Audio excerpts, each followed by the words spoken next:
uyachuma mavuno, waifanye sikukuu ya vibanda kwa ajili ya kumwabudu Mungu na kufurahia ukombozi kutoka utumwani Misri.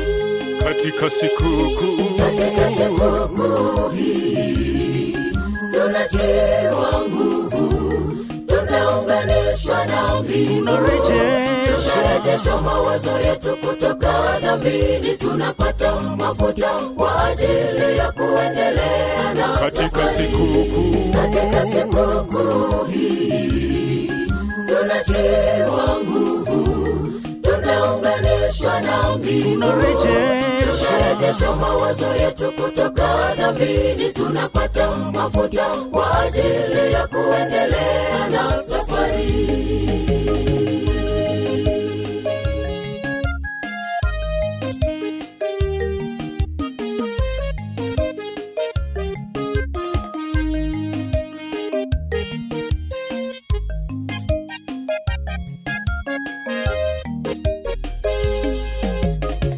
Tunaposherehekea sikukuu ya vibanda, tunakumbuka ukombozi aliotukomboa Yesu toka katika utumwa wa dhambi, na akatufanya kuwa watoto wake, na tukaitwa kwa jina lake.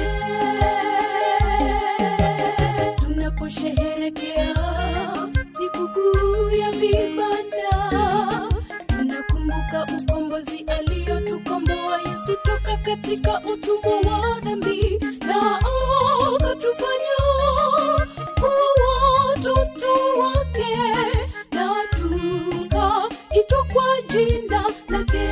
katika sikukuu hii tunatiwa nguvu, tunaunganishwa na mbingu, tunarejeshwa mawazo yetu kutoka dhambini, tunapata mafuta kwa ajili ya kuendelea na katika sikukuu hii tunatiwa nguvu, tunaunganishwa na mbingu, tunarejeshwa mawazo yetu kutoka dhambini, tunapata mafuta kwa ajili ya kuendelea na katika sikukuu hii tunatiwa nguvu, tunaunganishwa na mbingu, tunarejeshwa mawazo yetu kutoka dhambini, tunapata mafuta kwa ajili ya kuendelea na safari.